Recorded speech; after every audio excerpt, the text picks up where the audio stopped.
오늘 아침에 좌선을 하다가 어제 한 것을 연이어서 하려고 했었는데 근데 아침에 가만히 좌선을 하다 보니까 지금 어제 본문했던 것과 다른 방향에 있는 또 한쪽을 밸런스를 맞춰줘야만 되겠다라는 생각이 들었어요.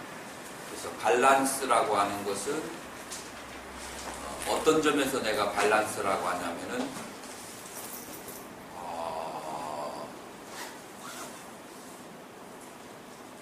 실천 가능성이라는 측면 속에서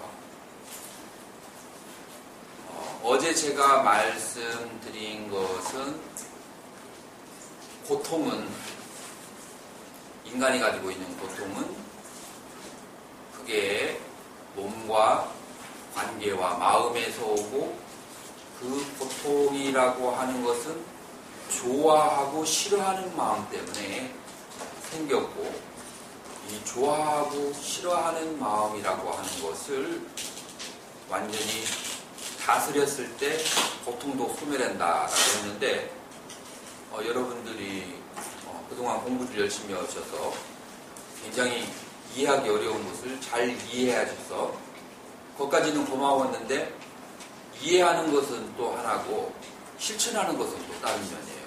사실상 여러분들이 가정생활을 하면서 이와 같은 무욕의 상태를 실천할 수 있느냐 하면은 그것은 그렇지 않아요. 지금 어제 제가 말씀드린 것은 승려가 수행하는 방법을 부처님께서 설명해 주신 것.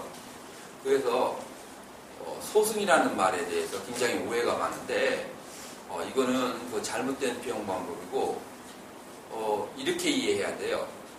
승려는 숫자가 제가자인보다 많겠어요, 적겠어요?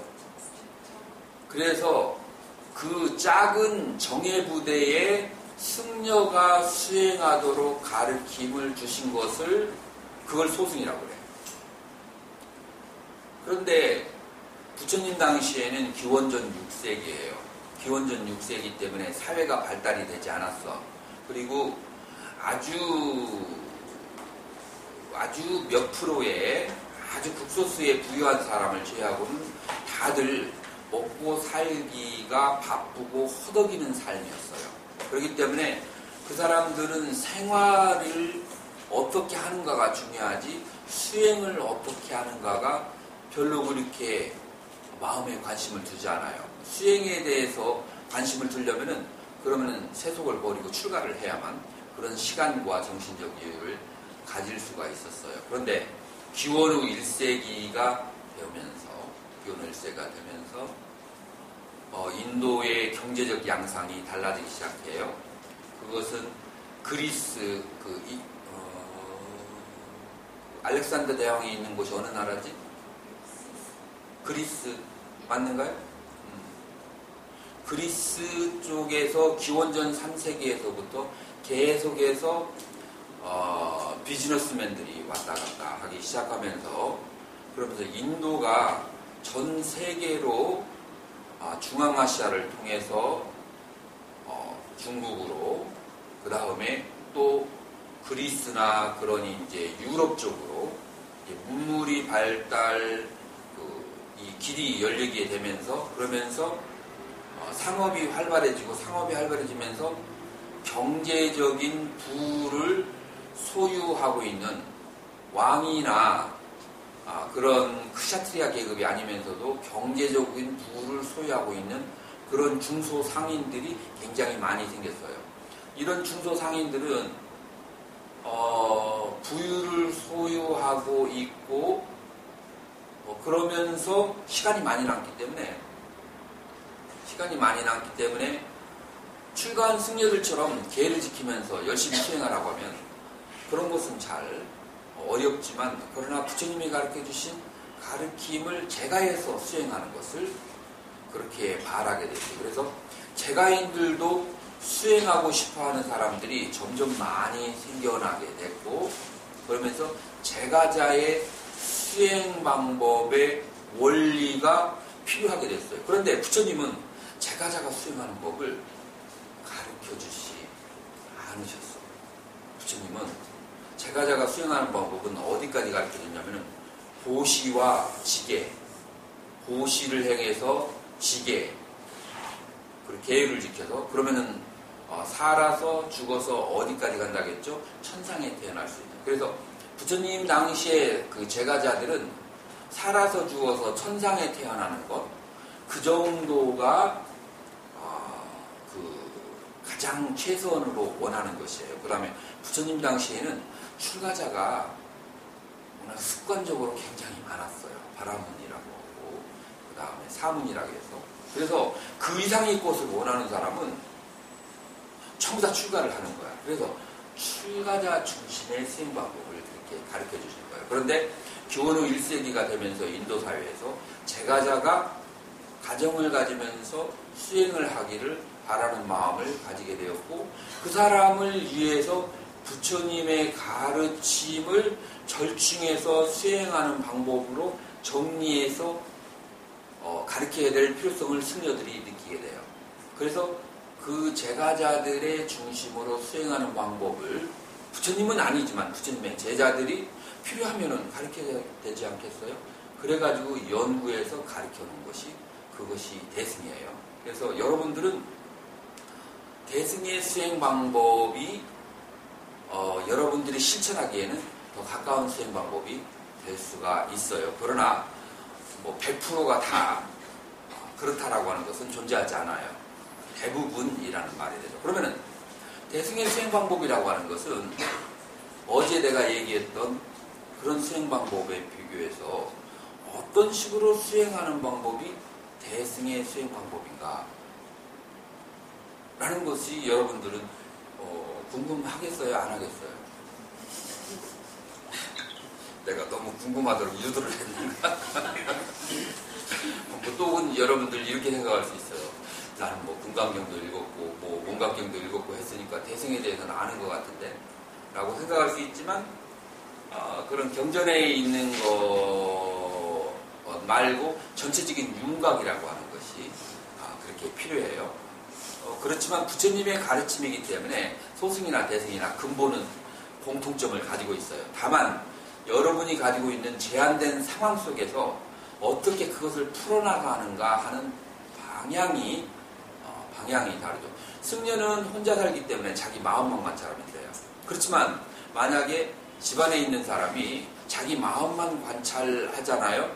그러면은 그때 내 마음을 관찰하는 것보다도 내 아들, 딸과 남편과 부인의 마음을 관찰하는 것이 더 효율적일 수 있어. 여기에서 이제 소승과 대승이 초기불기와 그 다음에 대승의 차이가 벌어지는 거예요. 왜냐하면은 여러분들은 가족과 함께 있기 때문에 내 마음을 관찰하는 것보다도 물론 마음을 관찰하는 능력이 있어야 여러분들의 가족을 관찰하게 되죠. 그러면서 또 항상 내가 이해받으려고 하기보다는 남을 이해하려고 노력을 해야 돼. 근데 초기불교의 승려들은 혼자서 그렇게 백골관을 하거나 조용히 수행을 하기 때문에 타인과의 관계에 대한 설정이 별로 없어서 그런 것을 가르칠 필요가 없어. 그러나 제가인들은 관계 속에 있기 때문에 관계 속에서 마음을 닦는 방법을 가르쳐야 되기 때문에 이제 좀 더 다른 요소가 생겨야 돼요. 그래서 보통 관계 속에 있을 때 우리는 남이 나를 이해를 해주기를 바라요. 그러나 이해를 받으려고 하기보다는 상대방을 더 이해를 해주려고 해야 돼요. 내가 30% 이해받으면 70%, 3대 7의 비율로 상대방을 이해를 해줘요. 그래서 대승불교에서는 자기 중심적인, 우리는 초기불교에서는 무아를 얘기했다면 대승불교의 표현 방법은 자기 중심적인 생각에서 타인 중심적인 생각으로 그렇게 전환을 해야 돼요. 그래서 내가 일상생활을 하는 것이 나 중심적이 아니에요.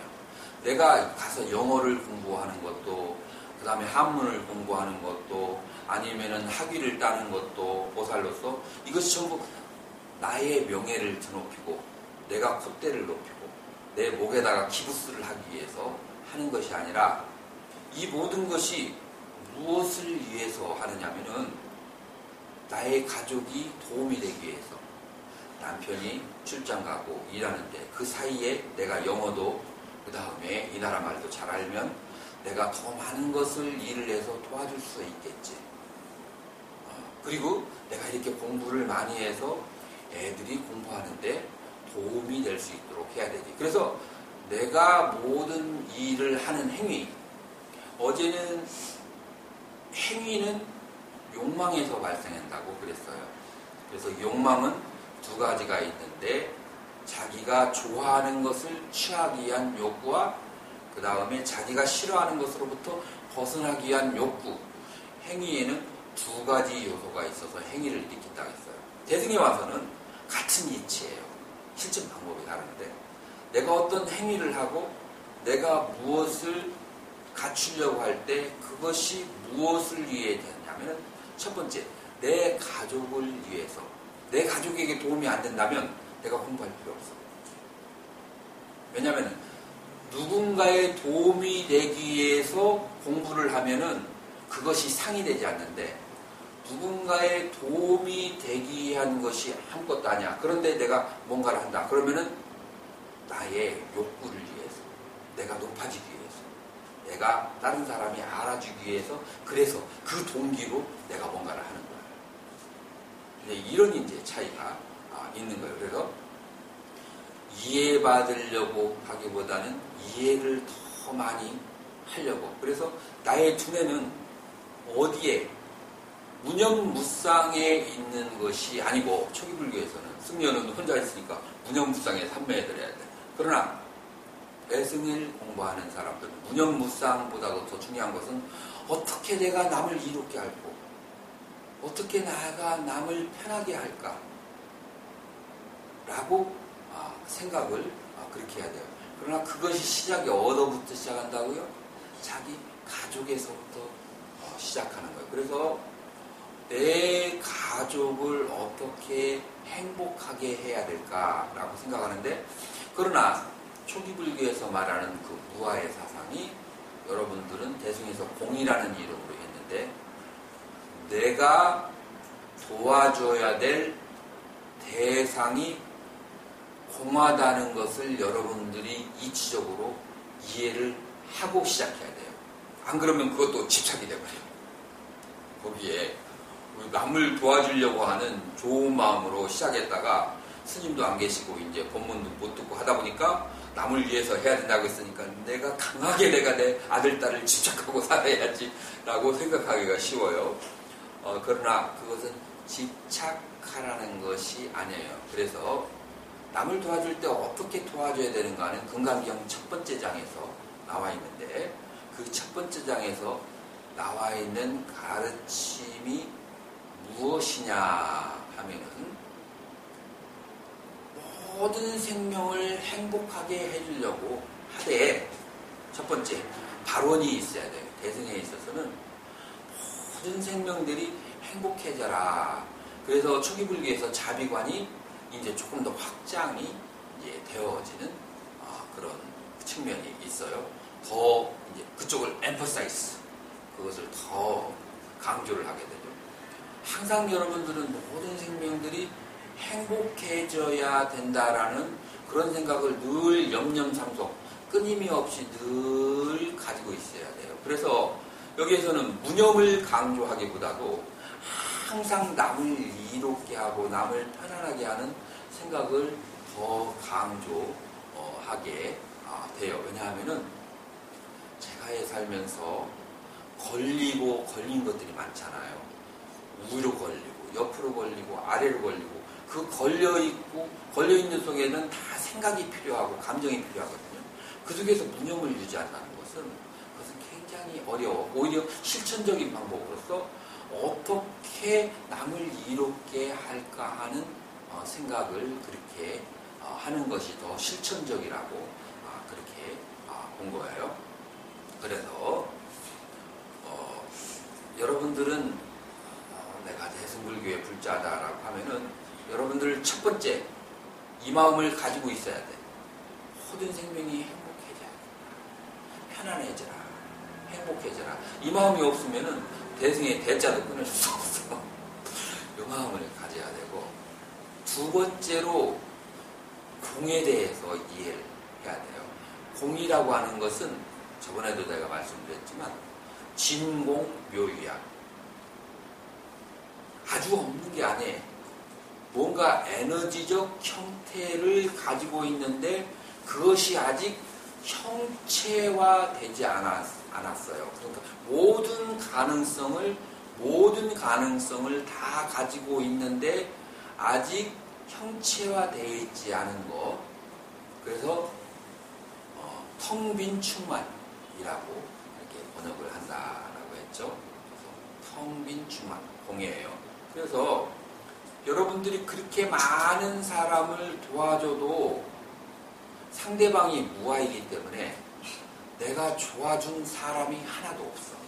그리고 나도 무아이기 때문에 도와준 내가 없어. 그걸 다른 말로 도와준 바가 없어. 그래서 도와준 대상도 없고 도와준 나도 없다라고 생각하라. 왜냐하면은 너도 나도 무아이기 때문에.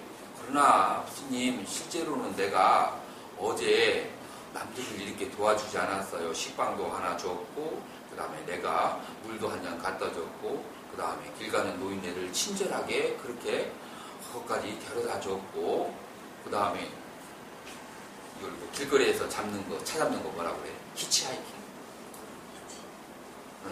그것도 내가 그거 돌아가면서 해줬고, 내가 그렇게 분명히 몇 날 몇 시에 내가 누구에게 해줬는데 왜 해준 나도 없고 해준 대상도 없다라고 그렇게 얘기를 합니까? 라고 여러분들은 그런 생각은 안 할 거예요. 그러나 불교를 공부하는 초보자는 그런 생각을 할 수도 있어요. 그럴 때 여러분들은 뭐라고 대답을 해야만 되겠어요? 몸은 지수화풍 4대고 마음은 지수화풍 4대가 만들어진 6가지 감각기관이 색성양 위촉법을 부딪혀서 나온 것이기 때문에 결국 나라고 생각하는 것은 이미지네이션, 환상이고 실제로 있는 것은 지수화풍 4대밖에 없다. 지수화풍 4대의 에너지밖에 없어. 그 에너지를 우리는 굳게 잡아서 나와 너라고 그렇게 생각하는 강한 염력을 부여한 거예요. 그렇기 때문에 우리가 그렇게 분석해서 살펴보면 나도 너도 없고 지금 우리에게 보여준 모형은 우리의 강한 탐심, attraction, 강한 진심, repulsion. 그것은 무엇이냐면은 뭔가 바깥에 실체가 있었다는 오해, 치, 이 탐진치 삼도, 이걸 다른 말로 하면은 뭐냐면은 탐심은 전자고 진심은 양자예요. 내치니까. 그 다음에 치심은 중성자예요. 양자와 전자와 중성자가 빙글빙글 돌아갈 때 우리는 물질이라고 하지, 양자와 전자와 중성자가 멈춰져 있으면 우리는 물질이라고 하잖아요. 왜냐하면 그것은 있어도 우리는 느낄 수가 없어. 우리가 지금 내가 보살님을 본단 말이에요. 보는데 내 눈이 톡 튀어나와서 부딪혔다가 오는 것도 아닌데 내가 어떻게 볼 수가 있어? 우리가 감촉은 부딪히니까 감촉이 생긴다라고 우리가 금방 쉽게 이해할 수 있어요.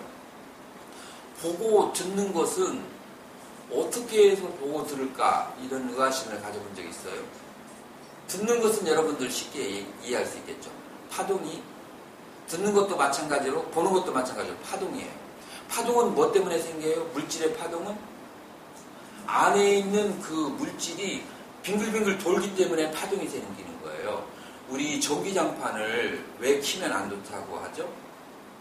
전기장판 안에 전기가 움직이니까 전자파가 생기는데 그 전자파가 뭐냐면은 어떤 것이 움직이면은 그 옆에 있는 공간에 있는 에너지를 움직여주는 거, 그게 전자파예요. 그래서 우리의 몸도 안에 있는 양자, 전자, 중성자가 계속해서 돌기 때문에 몸에서 파동이 생겨나고, 파동이 생겨나니까 그 파동을 다른 사람들이 보고 아, 저게 사람이다 라고 보는 거예요. 안 그러고 내가 안에 있는 파동이 멈춰져 있으면 상대방이 나를 볼 수 있어요, 없어요? 그래서 투명인간은 뭐냐면은 잠시 내 안에 전자와 양자와 중성자를 멈추면 그러면 투명인간이 되는 거예요. 상대방이 볼 수가 없어. 어떻게 전자와 양자와 중성자를 잠시 동안 멈추죠? 지금 얘기했는데 어떻게 멈추죠? 탐심과 진심과 치심이 심리적인 용어란다면 양자와 전자와 중성자는 물리학적인 용어예요. 그래서 똑같은 거예요. 그래서 탐심과 진심과 치심을 순간적으로 멈춰버리면 내 몸 안에 양자와 전자와 중성자가 멈춰버리고 아무도 나를 볼 수가 없어. 맞습니다 하잖아. 그래서 여러분들이 나라고 하는 것은 그리고 너라고 하는 것은 공이라고 얘기도 하지만 다른 말로 해서 우리에게 보여지는 나와 너는 무엇이냐면은 탐진치의 움직임이에요. 탐진치의 움직임이, 그러니까 탐진치로 만들어진 사람이 내가 저 사람을 배려하지 않으면 저 사람이 나를 가만두겠어요? 저 사람은 항상 나에게 뭔가를 원하고, 저 사람은 항상 나를 지금 오해하고 싶어하고, 항상 요이땡하고 오해하려고 준비를 하고 있는데 내가 무심하게 있으면 그러면 벽에 나겠어요? 그러면 그 가족은 고통 속에 빠지는 거예요. 내가 저 사람이 원하는 것의 70%, 100%는 성인이고 여러분에게 그걸 바랄 수는 없어요. 100%는. 다 사람인데 어떻게 100%는 쉽지 않아요. 70% 정도는 상대방이 무엇을 원하는지, 상대방이 무엇을 싫어하는지를 늘 상대방을 만날 때마다 저 사람은 무엇을 원하지, 저 사람은 무엇을 싫어하지를 생각하면서 싫어하는 것은 내가 피하려고 하고, 내가 이번에 오다가 생각을 깜빡 잊고 운동화를 안 닦고 놨더라고. 그래서 운동화를 딱 신고 출발을 딱 하려고 하는데 운동화가 무기잖아요. 아주 새까맣게 되어 있어. 막 지저분하게. 근데 딱 생각이 드는 거야. 이걸 내가 신고 가면 그러면 신도님들이 딱 봤을 때 굉장히 저기하게 너무 어렵게 산다, 너무 저기하게 산다 라고 생각할 것 같아. 그러면은 운동화를 갑자기, 그러면 슬리퍼밖에 없어. 그러면 한국에 가는데 슬리퍼 신고 한국에 가면 또 얘기가 아니거든. 그래가지고 한 10년은 묵었나 봐. 아주 안에 들어가 있는 그 10년 동안 안 쓰던 이렇게 안 쓰는 신발 있잖아. 난 잘 안 버린다고 했죠. 그거를 풀어가지고 그걸 신고 오는데 세상에 델리를 왔는데 누덜누덜 다 뜯어져 버린 거야. 그게 열대지방에서 오래 놔뒀더니 그게 다 뜯어진 거야. 그것을 갖다가 기우는 데를 갔더니 못 기운대. 그래가지고 급하게 신발대에 가서 사가지고 신고 온 게 저 신발이에요. 이건 뭐냐면은 상대방이 싫어하는 것이 무엇인지, 상대방이 좋아하는 것이 무엇인지를 이제는 노력을 하지 않아도 자동적으로 금방 생각할 수가 있어. 노력하지 않아도. 근데 처음 시작할 때는 노력을 해야 돼. 처음 시작할 때는 노력을 해야 돼. 그런 것을 늘 뭐라고 할까, 관계 속에서는 생각을 하면서 그렇게 살아야 돼요. 그래서 우리는 대승불교에 와서는 무념을 강조하기보다는 뭘 강조하느냐 하면은 상대방이 무엇을 좋아하는가, 상대방이 무엇을 싫어하는가, 그것을 늘 배려하는, 이해하는 마음을 가져야 되고, 그것과 동시에 강조되는 사항이 바로 forgiveness, 용서예요. 인간 관계 속에서는 매 순간순간이 오해의 연속이에요. 상대방이 오해하고, 그 다음에 나도 오해하고, 이쪽도 오해하고, 나도 오해하고, 계속해서 오해라는 거예요. 내가 이제 불대행 보살님한테 카톡을 이제 몇 번 했어요. 그래가지고 이제 원래는 이번 금요일 날 그렇게 오는 것이 좋겠다. 그래서 다음 주까지 그렇게 법회를 하는 게 좋겠다 했는데 비행기 표를 알아보니까 어떻게 희한하게 그때부터는, 그 전까지는 그 표가 있는데 금요일부터는 계속해서 한 달 정도가 만석인 거예요. 그런데 이제 대답이 뭐라고 한다면, 나 그래서 이렇게 갔으면 좋지 않겠습니까? 했더니 안 됩니다. 그거 같더라고. 어이구, 그게 글자인데도 안 됩니다. 이거 얼마나 되겠는지. 그런데 이제 나는 조보살님을 아니까 글로 쓰다 보니까, 짧게 쓰다 보니까 그렇게 이제 본질만 얘기했다라고 생각을 하게 되는데, 어떻게 따라서는 너무 강압적이다 생각할 수 있죠. 그래서 우리는 인생을 살면서 오해하려고 맘만 먹으면 오해할 거리가 수천 수만 가지가 되는 거예요. 그래서 우리는 오해할 준비를 해서는 안 되고 이해할 준비를 해야 되고, 그것에 같이 쌍으로 나오는 게 용서야. 내 두뇌가 따라가지 않아. 이해하려고 해도 이해가 안 되는 거예요. 우리가 가지고 있는 지혜로는 그 순간에. 그래서 그 안 되는 것은 용서를 해야 돼. 이해가 안 되는 것은. 그래서 이해와 용서는 쌍이에요. 이해하는 데까지 하고 이해를 못하면 거기서부터 용서로 들어가야 돼. 그걸 남겨버리면 망상거리가 돼. 앉아있거나 조용한 시간이 되면은 울컥울컥 치밀어 오르기 시작해. 그래서 그것을 이해하고 용서하는 것, 이게 무념에 들어가는 그것의 이제 또 다른 하나의 방법이에요. 이것을 기원후 1세기의 스님들이 그 당시의 민중들을 살펴보면서 그 부처님의 가르침이 어떻게 더 쉽게 그것이 전파될 수 있을까를 고민하고 연구하면서 그렇게 이제 연결하는 방법이에요. 지금 내가 이렇게 설명하는 것은 여러분들이 충분히 이해하겠죠.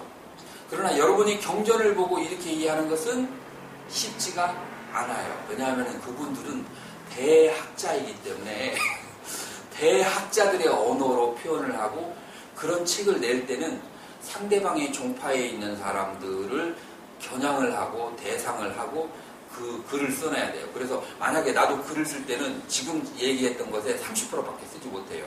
왜냐하면 남들이 봤을 때 여바하게 보이는 글자로만 그렇게 정리해가지고 쓰다 보면은 그러면 굉장히 어려운 용어가 돼버려요. 마찬가지로 그 당시에 있는 경전에 쓰여있던 용어가 그 대학자들, 힌두교 학자들을 대상으로 썼기 때문에 가장 어려운 언어, 가장 고상한 언어로 썼기 때문에 그 고상한 언어를 한문을 통해서 우리에게 번역이 됐을 때는 굉장히 어려운 언어가 돼버려야 돼요. 그래서 이러한 상황도 여러분들은 뭐를 해야 된다? 이해를 할 수 있어야 돼요. 이건 도대체 뭐야? 이건 뭐 그냥 알아들으라고 쓴 거야? 뭔가 하면서 이건 이렇게 하면은 그러면은 이제 오해가 발생하게 되는 거예요. 그래서 끝없이 우리는 이해를 하려고 노력을 해야 되는데 몇 번? 죽는 날까지. 우리는 끝없이 용서를 하려고 해야 되는데 몇 번? 숨 떨어질 때까지. 매 순간순간. 이게 바로 대승불교의 키워드와 핵심이에요.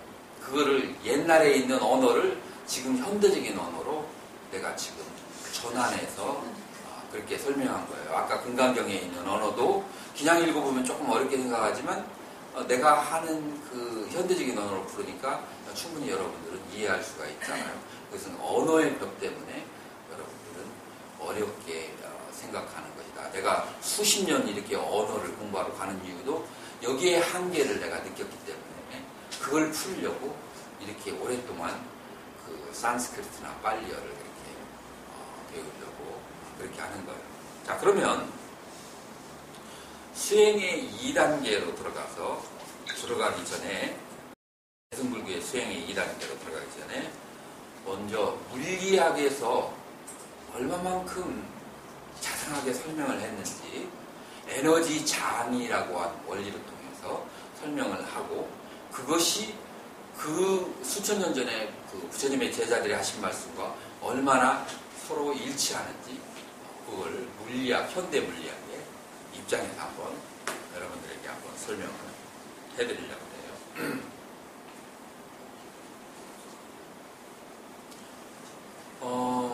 여러분들에게 중요한 것은 무욕도 중요하지만 좀 더 나은 현실 실은 똑같이 중요해요. 왜냐하면은 그 좀 더 나은 현실이 다른 말로 뭐냐면은 남편이 부인이 사고 없이 그 다음에 상처 안 받고 잘 사는 거. 나의 자식들이 이렇게 혼탁한 세상에서 나쁜 물을 들지 않고 그리고 잘 사는 거. 공부도 가능하면 잘했으면 좋겠고 가능하면은 같은 범위 내에서 좋은 학교도 들어갔으면 좋겠고 그 다음에 좋은 직장 그 다음에 좋은 여자 만나서 행복하게 살았으면 좋겠고 여러분들은 이와 같은 마음이 일어나는 것을 내추럴한 거예요. 어떻게 내추럴하냐면은 여러분들이 재가인이라고 하는 가족을 가지고 있는 상황 속에서 내추럴한 거예요. 근데 인생은 뭐예요? 우리가 그렇게 생각하고 원하는 대로 다 이루어지는가요? No. 이루어지지 않아요. 자, 이럴 때 불자는 여기에서 어떻게 해야 되는가? 그냥 마음만 다스리고 있어야 되는가? 그거는 수행자니까 출가자니까 마음만 다스리면 되는데 일단 가족이 이렇게 있는데 마음만 다스리는 거, 마음 다스리는 거 중요한데 마음 다스리는 거 말고 또 뭔가가 필요해요.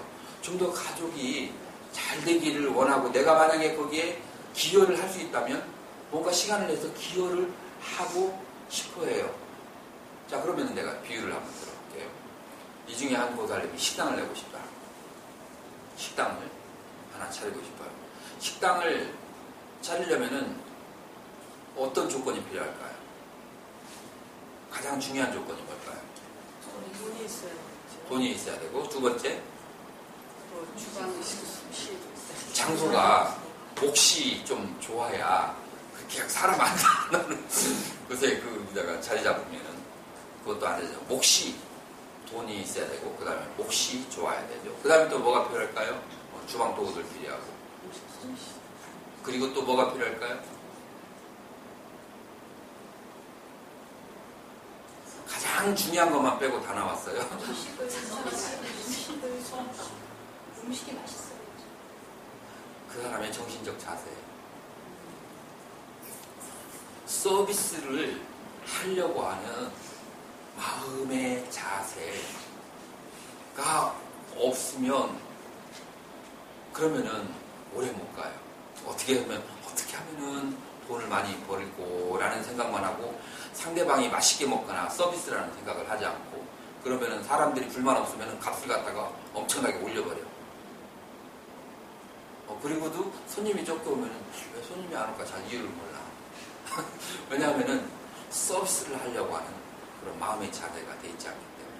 그래서 여러분들은 환경도 중요하지만 마음의 자세도 굉장히 중요한 거예요.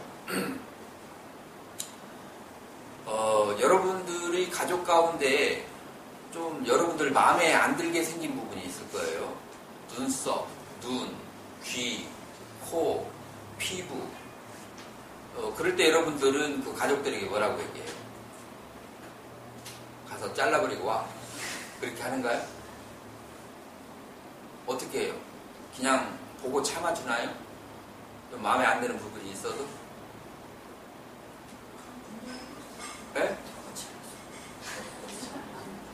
그냥 마음에 안 드는 부분이 있어도 좀 참을걸? 이 새끼 다 이뻐요. 무슨 참. 복 나간 거 없는 거지. 아니 그러니까 여러분들 가족 가운데 좀 이제 몸에 마음에 안 드는 부분이 있어도 그냥 참을 거예요. 그죠? 네, 품어지지. 네, 품어지죠. 네, 그냥 이렇게 좋게 보려고 하죠. 그런데 여러분들의 가족과 성격적으로 안 맞았을 때 여러분들은 어떨까요? 성격이 안 맞았을 때 상대방이 고치길 바라죠. 그래서 기본적으로 여러분들은 어떤 생각을 가지고 있냐면 물질은 단단하고 생각은 연한 것이라서 생각은 잘 바꿀 수 있고 이 물질은 바꿀 수가 없다라고 하는 뉴턴 물리학의 발상을 여러분들은 아직까지도 가지고 있어서 그래요. 뉴턴 물리학에서는 물질의 정의가 어떻게 이루어지냐면은 딱딱하고 고정되어 있고 안정되어 있는 것이 물질이다 라고 그렇게 정의를 내려요. 요즘 현대 물리학에서는 물질의 정의를 이 정의를 완전히 폐기시켰어요.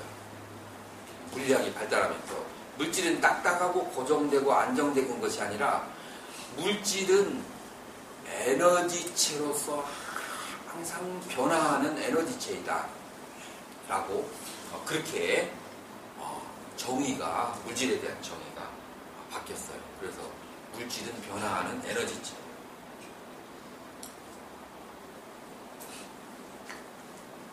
그러면 마음도 무엇이냐?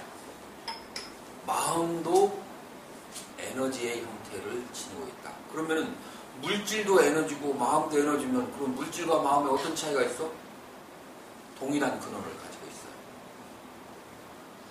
물질과 마음은 전부 다 에너지의 형태를 가지고 있는데 에너지가 살짝 굳어진 게 물질이고 에너지가 아직 따끈따끈한 것이 마음의 상태. 그래서 마음과 물질은 서로 같은 근원을 가지고 있다라고 그렇게 여러분 봐야 돼요. 여러분들이 쇳가루를 옛날에 우리는 학교에서 그런 거 실험 많이 했는데 판자에다가 종이판에다가 쇳가루를 잔뜩 뿌려놔요. 그리고 자석을 U자로 되어 있는 자석을 밑에다 대고서는 움직이면은 어떻게 돼요? 쇳가루가 따라오죠. 왜 따라올까요? 자력, 자기장이 있어서 따라오죠.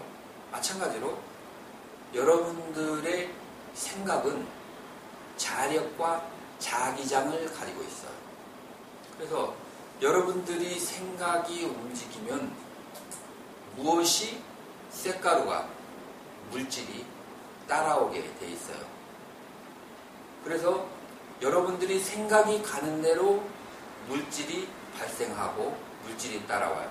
이거를 우리 경전의 언어로 일체 유심초라고 그래요. 그래서 지금 여러분들의 가족 가운데에서 뭔가 불만족스럽거나 못마땅한 것이 있으면 그러면은 그것은 여러분들의 마음이 업이 그것을 끌어당긴 거예요. 그러니까 고쳐야 될 것은 무엇냐면은 여러분들의 마음의 상태, 생각하는 습관을 고쳐야 돼요. 그래서 여러분들이 가족과의 관계를 맺을 때 혹은 친구와의 관계를 맺을 때 만약에 여러분들의 주변에 안 좋은 상황이 발생하게 되면은 그러면 곧 바로 어디로 가야 되냐면은 내가 뭘 바꿔야 돼. 지금 내가 뭔가를 잘못 끌어다니는 그래서 내 주파수를 교정해야 돼. 근데 보통 사람들은 어떻게 돼? 쳐다보고서 상대방에 있는 것을 교정하려고 노력을 하잖아요. 그것은 그렇게 교정해가지고 교정하려고 해서 교정되어지지 않아요. 그것은 요즘 젊은 애들 가르쳐보면 그렇게 교정하려고 하면은 오히려 대들지 않으면 다행이야. 요즘 사람들은. 옛날 사람들은 꼭 참고 있으니까 잘 모르지. 그렇게 해서 가르쳐진다고 생각을 하지만 요즘에는 뭔가 안 좋은 것이 있으면은 나를 쳐다보고 나 자신을 교정을 해야 되는데 그것이 어떤 원리에서 오는 것이냐면은 자석이 흘러가면은 옆에 있는 철가루가 따라오는 것처럼 내 마음이 생각을 그런 식으로 하기 때문에 내 주변에 그런 환경들이 따라오는 거예요. 그래서 내 마음의 생각의 구조를 바꿈으로써 자기장을 바꿔서 내 주변이 그렇게 바꿔질 수가 있는 거예요.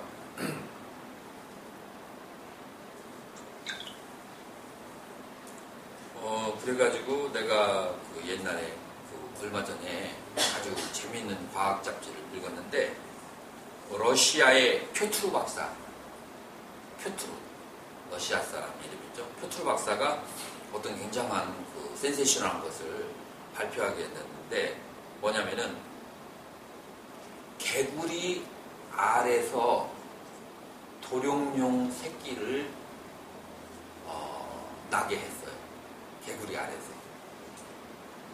개구리 알인데 그거를 도룡뇽 새끼를 나게 하는 건데 근데 이 사람이 어떻게 도룡뇽 새끼로 바꿨냐면 도룡뇽 새끼들에 있는 주변의 자기장을 그 기계에 담아와가지고 그 주변에 있는 그 전자파를 담아와가지고 그거를 그 전자파를 그 개구리 알 주변의 전자파를 그걸 투사를 한 거예요. 그러니까 그 개구리 알이 도룡뇽으로 바뀌어서 태어난 거예요. 이런 얘기 여러분 들어봤어요? 아주 신과학 개념이에요. 그래서 이 과학에서 얘기하려고 하는 것은 뭐냐면은 모든 물질과 정신적인 상태는 우리 옛날에도 불교적인 말로 오라라고 하지. 저 사람은 아우라가 좋아. 라고 얘기를 하죠. 이제 그 오라라고 하는 것, 전자파, 전기장을 가지고 있어요. 그러니까 나쁜 생각을 하면 그 나쁜 전자파가 있고 미워하는 마음을 가지면 미워하는 전자파, 그 다음에 좋아하는 마음을 가지면 좋아하는 전자파가 계속 그 주변에 끼치는 거예요. 그러니까 어떤 사람은 슬픈 것을 생각하는 습관이 되어 있는 사람이 있어요. 굉장히 남에게 가련, 처절, 비련형의 여인이 되고 싶어하는 그래서 항상 남편으로부터도 그 다음에 자식으로부터도 친구로부터도 항상 감쌈을 이렇게 보살피를 그런 사람은 조금 미인이겠죠 아무래도 그런 이제 성격을 가지고 있는 사람 그런 성격을 가진 사람은 아무 슬픈 일이 없는데도 그래도 우울해. 왜냐하면 그 사람의 몸 주변에 그와 같은 오라 아우라, 전자파를 심어놨기 때문에 이제 그 습관이 되어버린 거예요. 그걸 다시 말해서 습관이라고 해요. 습관이라고 하는 것은 전자파의 에너지를 띠고 있어요. 전자파 에너지가 내 몸 안에 발생하게 되면 그것은 이제 나를 그쪽으로 계속해서 밀고 가고 그것이 습관이에요. 다시 말해서 나만 그런 게 아니라 그 에너지가 가족에게 있는 분노와 진심을 끌어당겨.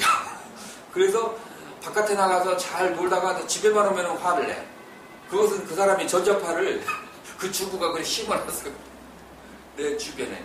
그래서 나의 생각과 내 집안의 전자파를 이제 우리는 무엇으로 어떤 색깔로 다뤄놔야 되는지를 우리는 이 표트루 박사의 그 과학적인 증명 때문에 그것까지 신경을 써야 되는 때가 왔어요.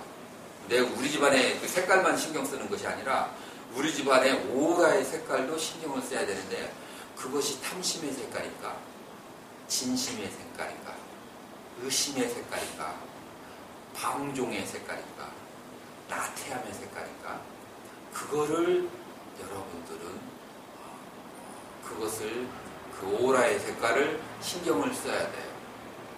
그 오라의 색깔을 자기가 나태함의 그 오라를 다 숨겨놓고 애들이 와서 공부하려면 막 혼내고 때리는 거예요. 이게 바로 이제 현실에 일어나는 현상. 그래서 우리는 조금 더 나아가서 나의 마음이 어떤 생각을 하는 것은 그것은 오라, 전자파를 만들고 그 전자파가 다른 사람들에게 영향을 준다라고 하는 것을 여러분들은 알고 있어야 돼요. 그래서 물질도 여러분들의 생각도 이런 에너지의 영향을 그와 같은 받는다라고 그렇게 얘기해요. 그래서 캘리포니아에서 어떤 실험이 있었냐면은 컴퓨터 그 대형 화면에 옷들을 전시를 해놨어요. 옷들을 전시를 해놨는데 그런데 이것이 컴퓨터 화면에서 이렇게 이게 뭐라 그래? 이게 비춰지는 거예요.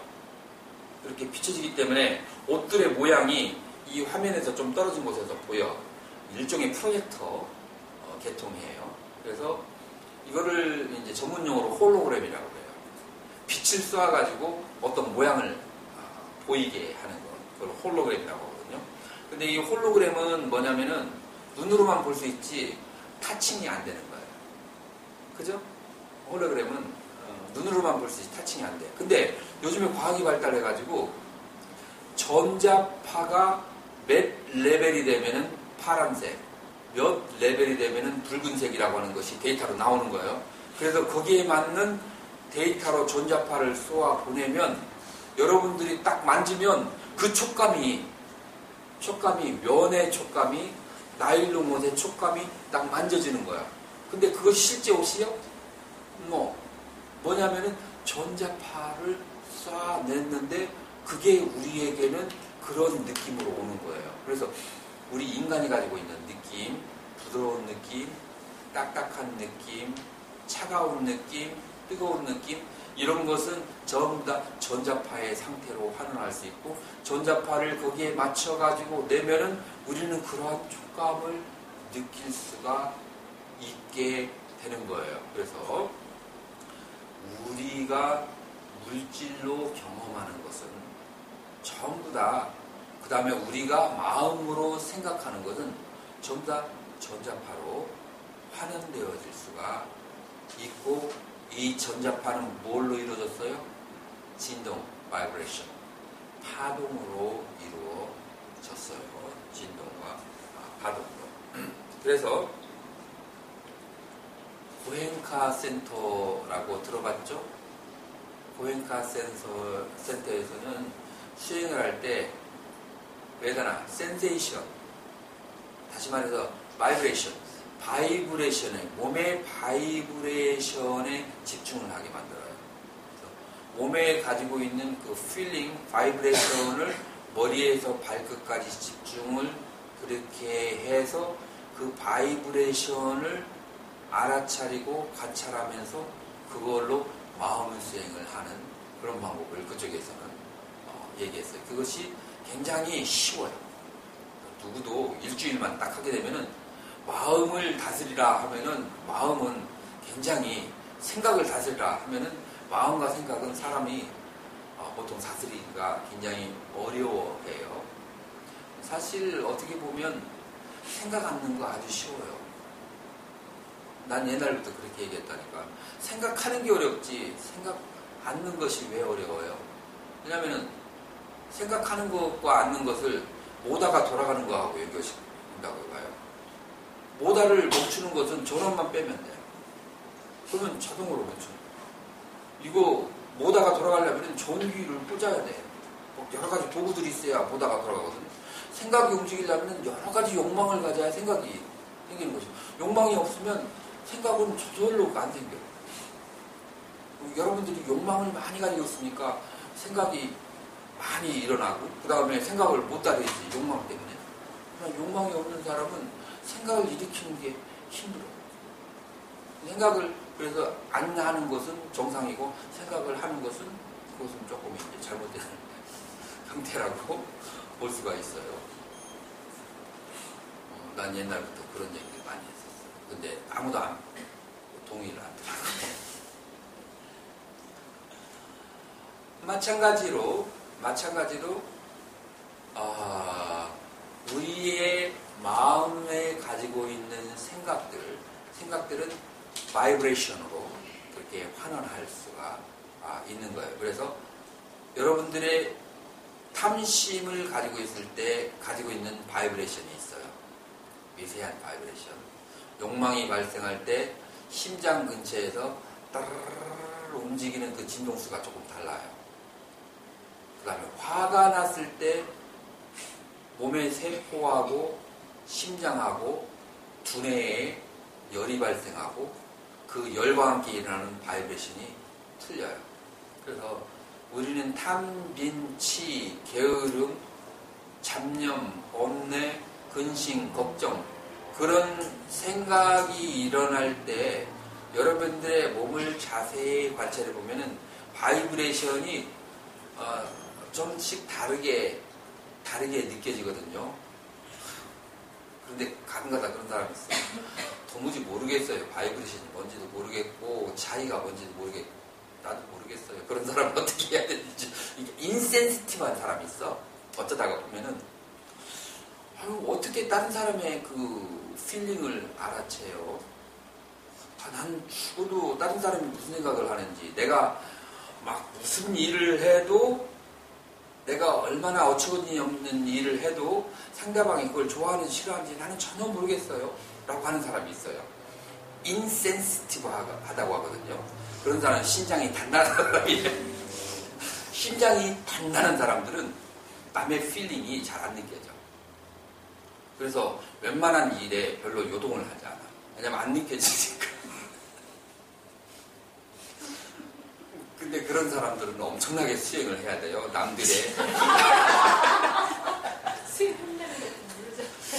남들의 필링을 알아차기 위해서 엄청나게 노력을 해야 되고, 오버 센시티브한 사람이 있어. 남들의 조그마한 감정에 따라서 시시각각으로 내가 막 그냥 불안하고 변하고 내 평안을 느끼지 못해. 그건 오버 센시티브라고 해요. 그런 사람들은 심장을 좀 단단하게 키울 필요가 있어요. 그래서 여기에도 중도가 필요한 거예요. 심장이 너무 딱딱해도 안 되고 너무 여려도 안 돼요. 적당히 말랑말랑하면 돼요. 이렇게. 그래서 여러분들은 자기가 어떤 상태에 있는지를 이제 알아야 되는데, 그런 사람들은 그런 특별 노력이 필요해요. 개인적인 상담을 해야 돼요. 100명 중에 한두 명 그런 사람들이 있어요. 보편적인 사람들. 그래서 여러분들의 몸을, 여러분들이 오늘 집에 가서나 아니면 오늘 저기 해서 내가 많은 사람들을 가르쳐줬을 때 생각을 다스리라 하면은, 생각을 다스리는 사람은 100명 중에 한두 명도 잘 안 되더라고요. 못 하더라고요. 그런데 오히려 어떤 생각이 일어날 때, 화나는 마음이 일어났을 때, 근심하는 마음이 있을 때, 그 생각을 보지 말고 의식을 어디로 돌리냐면은 자기의 몸을 머리에서 발끝까지 쳐다봐. 그러면은 그 중에서 강한 그 센세이션, 바이브레이션이 일어나는 데 있어요. 거기를 집중하는 거예요. 거기를 집중하는 동안 나의 생각은 저절로, 생각은 만약에 계속해서 먹이를 주지 않으면 그럼 중간에 딱 사라져버려요. 그 생각을 계속해서 쫓아가니까 그 먹이를 받고 생각이 점점 더 커지는 거예요. 탐심도 커지고 진심도 커지거든요. 근데 주의를 다른 데로 돌려버리면 그러면은 먹이가 없기 때문에 그 생각은 스톱하거든요. 그래서 그 생각들이 일어날 때 여러분들은 몸의 바이브레이션, 센세이션이 강한 쪽 혹은 머리에서 발끝까지를 차근차근 쳐다보면서 따뜻하거나 차갑거나 혹은 진동을 하거나 막혀있거나 여러 이제 몸에 있는 느낌을 집중을 하는데, 그 베이스는 뭐냐면 바이브레이션. 바이브레이션을 베이스로 해서 그렇게 일어나고 있어요. 그래서 우리는 실제로 우리의 몸도 우리의 마음도 바이브레이션, 에너지로 되어 있다는 것을 우리는 알 수가 있고, 바이브레이션은 쉬운 말로 얘기해서 올라갔다 내려가는 것을 바이브레이션이라고 해요. 올라갔다 내려갔다 하는 것은 다른 말로 해서 무상이라고 해요. 고정돼 있으면 오르고 내려가지 않아요. 그래서 몸도 마음도 느낌도 모든 현상은 계속해서 변하기 때문에 진동 바이브레이션이라고 해요. 그래서 여러분들은 마음 공부를 할 때 나를 쳐다보거나 상대방을 바라보거나 기본적으로 그걸 뭐라고 하지? 좌우명이 있어야 돼요. 늘 마음속에. 그 좌우명이 뭐겠어요? 무상하다. 무상한 것에 집착하면 혼난다. 어떻게 혼나느냐면 괴로움이 따라요. 왜냐하면 무상하다는 것은 사라진다는 것인데 우리의 인간의 마음은 한 번 경험한 것을 계속해서 잡으려고 하는 특징을 우리 인간은 가지고 있어요. 그래서 우리는 나이가 들거나 죽을 때가 되면 그러면 이 기억 때문에 괴로워하게 되는 거예요. 한 번 경험한 것은 끝까지 잡으려고 하는 그런 특징을 마음은 가지고 있어요.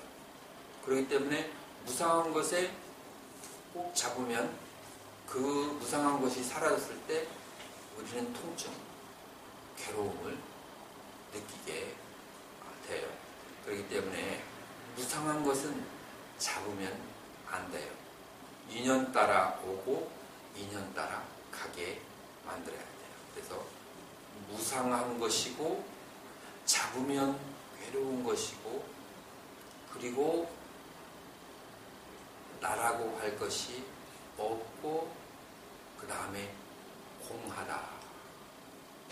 우리는 신법이 무상고 무와 공, 이게 여러분들이 나와 그 다음에 여러분들의 대상을 바라볼 때 여러분들이 놓쳐서는 안 되는 좌우명이 바로 무상고 무와 공이라고 하는 네 가지 생각이에요. 그 중에서 무상하다는 생각이 여러분들의 바이브레이션을 지켜보다 보면은 그게 가장 빨리 느껴지게 돼요. 그 다음에 어떨 때는 누가 내 마음을 다치게 하면, 그 다음에 그것도 믿었던 사람이 나를 다치게 하면, 그건 뭐죠? 무상한 것에 집착을 했으니까 괴로움을 받는 거죠. 괴로움이 더 두드러지죠. 그래서 어떨 때는 무상이 두드러질 때가 있고, 어떤 때는 괴로움이 두드러질 때가 있고, 어떨 때는 무아가 두드러질 때가 있고, 어떨 때는 공이 두드러질 때가 있어요.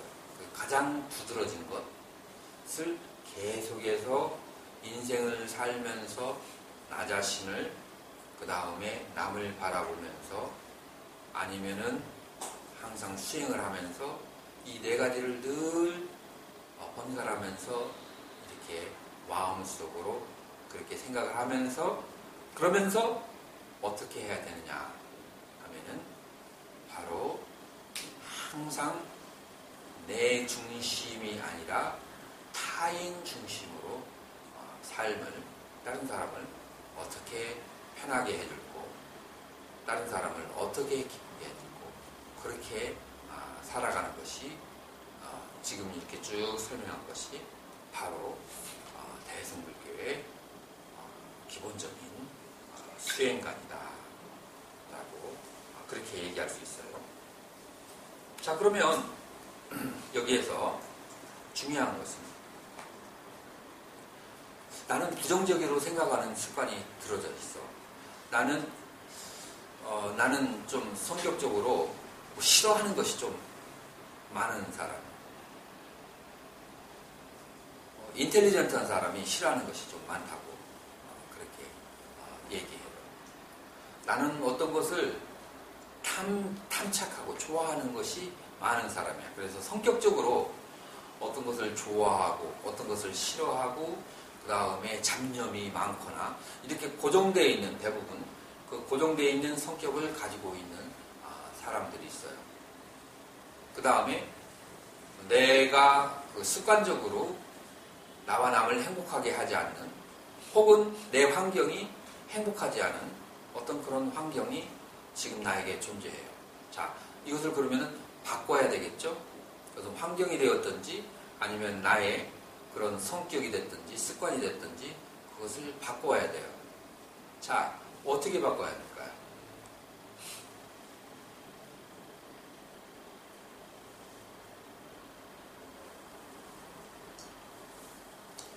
아까 바이브레이션, 주파수, 진동으로 얘기했는데 낮은 것은 중간 것으로, 중간 것은 높은 것으로 다스려야 돼요.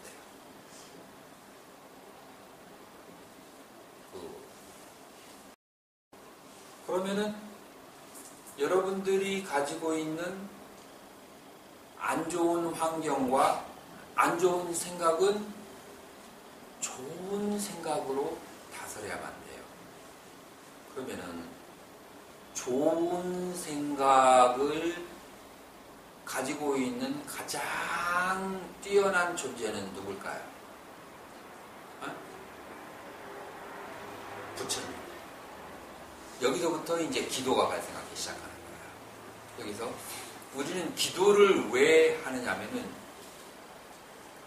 뛰어난 바이브레이션으로 이 중간과 낮은 주파수의 바이브레이션을 대처하기 위해서 그 주파수와 전자파, 자기장 그걸 다스리기 위해서 기도를 그렇게 하게 되는 거예요. 그래서 기도하는 데는 두 가지의 측면이 있어요.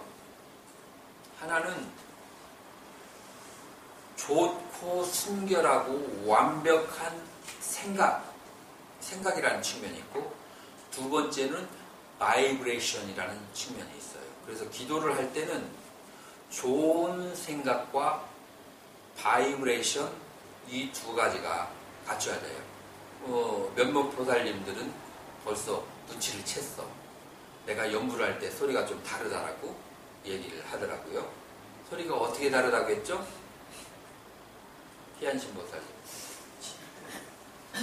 어떻게 다르다고 했죠?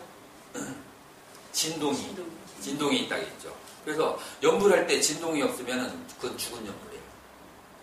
이 연부는 이 바이브레이션을 통해서 나쁜 바이브레이션을 퇴치하는 방법이기 때문에 바이브레이션을 내지 않으면 그러면은 연부를 해도 효과가 아주 적어들어요.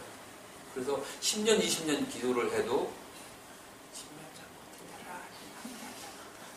이렇게 그러니까 굉장히 조심스럽게 연구를 하는 사람들은 10년을 해도 별로 그 효과가 없어요. 연부를 할 때는 바이브레이션인데 연불에는 두 가지가 갖춰져 있다겠죠. 하나는 뜻이 있는 내용과 또 하나는 진언이 있는 그 만트라, 다라니가 있는 부분. 이 두 가지로 이루어졌죠. 그래서 여러분들이 바이브레이션을 내야 되는 곳은 어디냐면은 다라니, 만트라, 진언 있는 곳이에요. 그 진언에는 의미가 없죠. 왜 의미가 없어요? 바이브레이션으로 직접 쳐가지고 좋은 쪽으로 에너지를 승화시키기 때문에 그렇기 때문에 진언에는 내용이 없는 거예요. 의미가 없는 거예요. 의미가 필요 없어. 다만 그 바이브레이션을 내게 되면 저절로 자기의 정신과 마음이 순화가 되고 고상해지게 되는 거예요. 근데 이것만 믿으면 안 돼요. 안에 있는 천수경의 내용을 한마디로 얘기하면 뭐예요? 전부 다 많은 생명이 행복하게 되어라. 더 고상한 생각을 내어라 라고 하는 그런 내용으로 가르쳐 있는 거예요. 그래서 그런 내용을 읽으면서 나의 생각으로 나의 그 저기를 바이브레이션을 높여주고 그 다음에 나의 그 진언을 통해서 자기 자신을 바이브레이션을 높여주는 거예요. 그렇기 때문에 여기에서 이제 대승불교에서 기도하는 것이 발달된 이유가 이와 같은 이유가 있고, 기도를 한 사람들은 기도를 오래 한 사람들은 파워가 좀 있어요. 세상을 살면 좋은 생각도 중요하지만 파워도 있어야 돼요. 어떨 때는 밀어붙여야 될 때가 있어요. 뭔가 악한 것이 있고, 그 다음에 잘못된 길로 나의 가족 중에 누가 나간다라고 생각했을 때는 항상 내가 좋게 나가고 바이브레이션을 바꾸지만 결정적인 때에는 파워로 밀어붙여야 될 때가 있어요. 그래서 내가 사회생활을 하거나 가족생활을 할 때는 좋은 생각만 가지고는 안 되고 파워도 가지고 있어야 되는데, 이 파워는 진원이라든지 연구를 하면서 생기는 것이다 라고 그렇게 얘기할 수 있어요. 그래서 이러한 모든 것들이 수행자, 출가자에게는 다 필요하다라고 볼 수 없는데, 지금 이러한 것들 얘기를 들어보니까 다 누구에게 필요해요? 제가자에게 필요한 거예요. 그래서 부처님은 출가자 위주로 수행을 얘기를 했고, 그 당시에는 또 그 환경에 그것 외에 더 많은 것을 아는 사람들인데, 세월이 흘러가면서 제가자가 점점 불교에 참여를 하게 되고, 그 사람들도 수행을 하기를 원하고, 그런 사람들을 위해서 방법을 개발시켜 놓은 것들이 바로 이렇게 대승불교의 연법, 관법, 그 다음에 기도하는 방법까지 이렇게 나온 것이다 라고 하는 거예요. 자, 여기까지 여러분들이 이해하셨다면, 어떤 사람은 나쁜 습관을 가지는데 100일, 1년, 10년, 100년 혹은 1000년, 10만 년을 가질 수가 있어요. 그런데 우리가 좋은 생각을 하루 했다고 해서 그 나쁜 습관이 바뀌어질까요? 나도 그렇고 아니면 내 가족도 그렇고. 그러면은 최소한 양심적으로 그 사람이 100일 동안 습관을 길들였다면 그 습관을 바꾸게 하려면 100일 정도는 나도 습관적으로 반대적인 에너지를 불어넣어야, 그래야 쌤쌤이 되지 않겠어요? 사람이 양심이 있어야지. 단 한 번에 바꾸려고 하면 그게 되겠어요? 그래서 우리는 49일 기도, 100일 기도, 1000일 기도를 하는데, 여기서 중요한 것은 내가 발언하는 생각을 그 시간이 되면은 고정적으로 반복적으로 그 생각을 하는 거예요. 그 생각에는 뭐가 있어요? 바이브레이션, 전자파가 있어. 그 전자파가 뭐를 끌어당기는 거예요. 그래서 기도가 성취가 된다라고 하는 거예요. 그렇기 때문에 우리는 기도가 가지고 있는 바이브레이션과 전자파를 움직여서 어떤 현실을 액츄얼라이제이션, 현실화하고 변화하는 그런 기능이 있다는 것을 여러분들은 그 대승불교가 가지고 있는 그 뭐라고 할까, 그 강점을 또 간과해서는 안 돼요. 그러나 이것만 강조하고 무탐무욕의 그 뭐라고 할까, 그 고통을 벗어나는 원리를 또 간과해서는 안 돼요. 그렇기 때문에 어제 내가 설명했던 거, 본문했던 거, 그 고로움으로부터 벗어나는 욕구로부터 자유로워지는 법과, 또 오늘 제가 지금 법문을 했던 기도를 통해서 자기 소원을 성취하는 법, 이게 쌍으로 가야만이 제가 생활은 평안하게 할 수가 있다라고 나는 개인적으로 그렇게 생각하는데, 나의 혼자만의 생각인지 아니면 여러분도 공감을 하는지 한번 묻고 싶어요. 여러분들은 어떻게 생각하세요? 대부분 공감을 하죠. 그래서 여러분들에게는 기도라고 하는 것이, 이 기도하는 그 경전의 내용은 무엇으로? 선한 생각으로 가르쳐 있어요.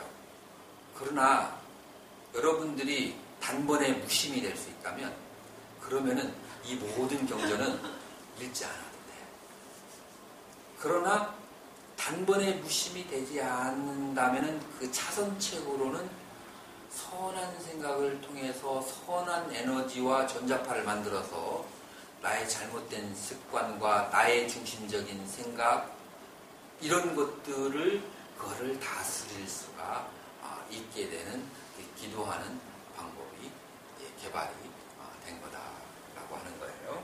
그래서 여러분들 이번에도 여러분들께 내가 가기 전에 날짜 한번 정해가지고 이번에 내가 와서 본 느낌은 기도가 살짝 약해졌다라고 하는 것을 내가 전자파로 내가 느낄 수가 있어. 법당에 딱 와가지고 에너지를 딱 이렇게 보니까 그 에너지가 조금 약해진 것을 느끼겠더라고요. 근데 계속 하다가 좀 쉬어주는 거, 안식년을 맞는 거 좋아요. 중요해요. 왜냐하면은 계속 기도를 하다 보면은 기도는 욕심하고 욕구하고 연결이 되어 있어요. 그렇지만 이것은 선한 욕구죠. 선한 욕구인데 그러다 보면은 열이 발생하고 그 다음에 지치게 되는 수가 있어요. 기도는. 그래서 기도는 욕구하고 결부되기 때문에 항상 어제 본문을 했던 그 무욕에 대한 생각을 중간중간 그렇게 해줘가지고 밸런스를 줘야 돼요. 너무 무욕하게 되면은 활동을 하지 못하기 때문에 이것도 약간 선한 욕구를 기도를 통해 가지고 그래가지고 기도를 통해서 밸런스를 줘야 돼요. 그래서 무욕과 그 다음에 기도 사이에 밸런스가 여러분들은 필요하다라고 하는 거예요. 그래서 이번에도 오후에 시간 많으니까 여러 사람이 모여가지고 얘기를 하면은 따로 기도를 입지를 딱 해가지고 길게 하면은 중간에 마음이 흐트러지기 쉬우니까 49일 정도 딱 해가지고 입제하고 회양은 여보하게 그렇게 입제하고 회양 그렇게 하고 나머지는 집에서나 혹은 신도님들이 모여서 그렇게 하더라도 그래서 어느 법당에 가보면은 신심이 나고 집에서는 잘 안 되는데 법당에 와서는 잘 되고 하는 것이 바로 그 연구를 하면서 그 에너지장을 그렇게 만들어 놓기 때문에 그런 현상이 생긴다고 볼 수가 있어요. 그래서 지금까지 법문한 것을 통해서 여러분들이 가정 속에서 어떻게 수행을 해야 되는지 기본적인 것은 어느 정도 정리가 됐죠. 자, 그러면은 원래는 어제 했던 것의 뒤편이 내가 준비된 것이 있어요. 그거는 내가 내일로 그렇게 하려고 해요. 왜냐하면 밸런스를 맞춰주는 것이 필요하겠다라는 생각이 들어서 오늘은 그렇게 얘기했으니까 내 본문은 입체적이에요. 단면적이 아니고 그래서 처음부터 끝까지 다 들어야 전체의 요람이 생기지 하나만 들으면은 그럼 평면에서 스님은 이것만 강조하는구나 라고 생각하기 쉬워요. 그러나 입체적이기 때문에 여러분들 계속해서 마지막 날까지 법문을 놓치지 말아주시기를 바라겠고요. 질문 있으면 질문 받겠습니다. 어저께 선생님께서 말씀하실 때 대승 불교에 대한 그 생각이 좀 다른 기존의 그런 거랑 다른 생각을 말씀을 주신다고 하셨잖아요. 네. 그래서 그러면 일반적인 그 이승 불교하고 모르면은 일부러 알 필요 없어요. 그냥 이걸로 알면 돼요.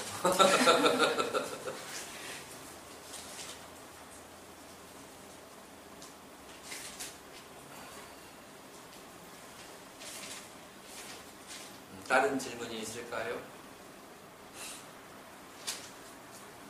그런데 예. 남과 남을 배려하는 걸 치료하는데 그러면 어려웠어. 남을 배려하는 것을 치료하지 않으면 그러면은 괜찮아요. 여러분 고통받으면 돼요. 고통이 닥쳐야지. 고통이 와요. 치료 배려를 하지 않으면은 그가 있는 그런 단체에서 그가 속해 있는 단체에서 가족이라든지 단체에서 상대방으로부터 직접 간접적으로 공격을 받게 돼요. 배려를 하지 않아요. 특히 뛰어난 사람일수록 뛰어난 사람은 200% 배려해야 돼요. 나는 지금까지 공부를 하면서 거의 1등을 놓치지 않았어요. 스리랑카에서, 인도에서. 1등을 하려고 해서 한 건 아닌데 내가 좋아하는 공부를 하니까 막 열심히 하다 보면. 근데 꼭 한두 사람씩 내가 아무런 잘못한 것도 없는 것 같은데 나를 극단적으로 혐오하는 사람이 있어. 그래가지고 나중에 이제 가까워져서 그 혐오가 풀리는데, 그러나 얘기를 하다 보니까 자기보다 공부를 잘하는 사람은 잘난 체 한다라고 요 사람들은 그렇게 생각하는 사람들이 있어. 그래서 무조건 공부를 잘하는 사람은 밥맛이야. 그래서 여러분들 중에서 만약에 뛰어난 능력을 가지고 있다라고 생각하는 사람은 남을 배려하는 것이 70% 가지고도 안 돼. 그럴 경우에는 100, 150, 200 배를 해야만이 평화를 유지하고, 만약에 그렇게 않으면 no problem. 고통받으면 고통을 안 받으려면은 자기가 특출한 재능이 있는 사람은 더욱더 배려를 해야 합니다.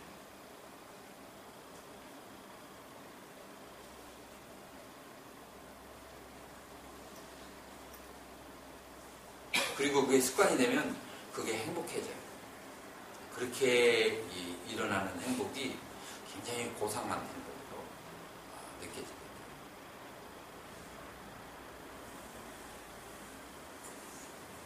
자, 그러면 이것으로 본문을 마치도록 하겠습니다.